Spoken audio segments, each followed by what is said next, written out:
Homa Bay, Kisumu, Siaya, Busia, Kakamega, Bungoma.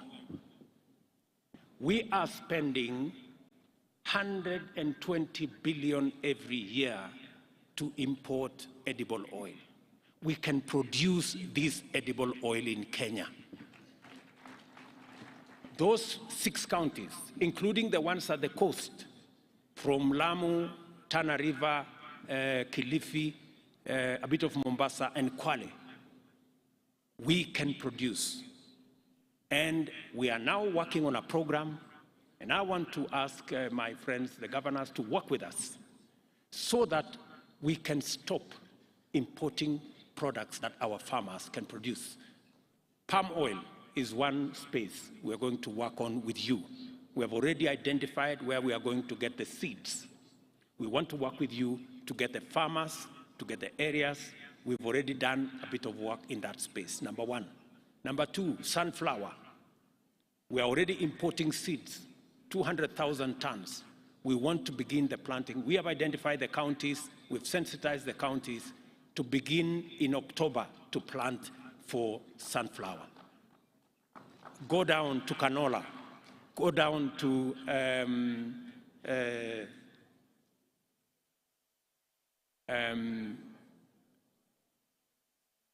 sesame in Busia. Go down to, what is that other? Groundnuts and the rest of them. We have all that space to produce edible oil in Kenya. I want to encourage the counties who are here to work with us. Collaboratively, we are going to unlock a huge potential. Rice is one such.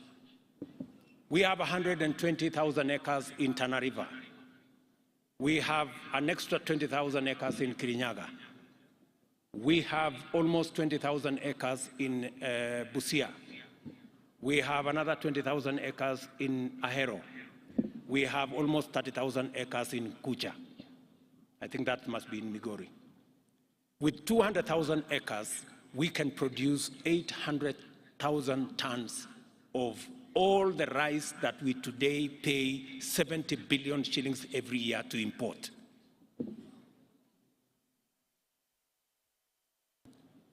The numbers are there, the farmers are there. We have what it takes to do all that in that space.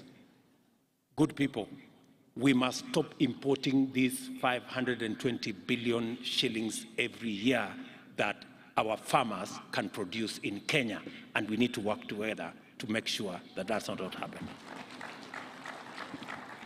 Number 2, we need to agree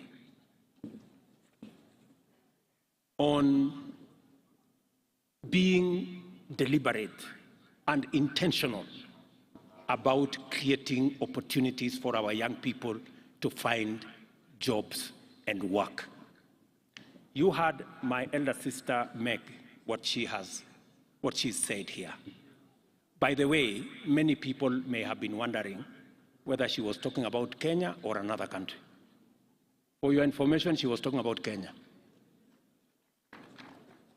Yeah? And we have managed, you've seen the list of investments that have been done in the last 12 months. And it is because we made a conscious decision to change some of our policies. When I made a commitment, when I went to the American Chamber, when I made a commitment that we are going to change our laws, we are going to change our policies to make sure that Kenya becomes investment friendly. Many people did not realize where we were going. Today, of all the 9 or 10 issues Meg put here, we have implemented 80, maybe 85%.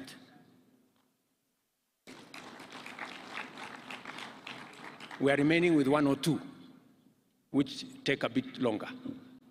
And with that, we have seen an investment of close to beyond 200 billion in just the last 12 months in our country to create opportunities for jobs, to drive away poverty.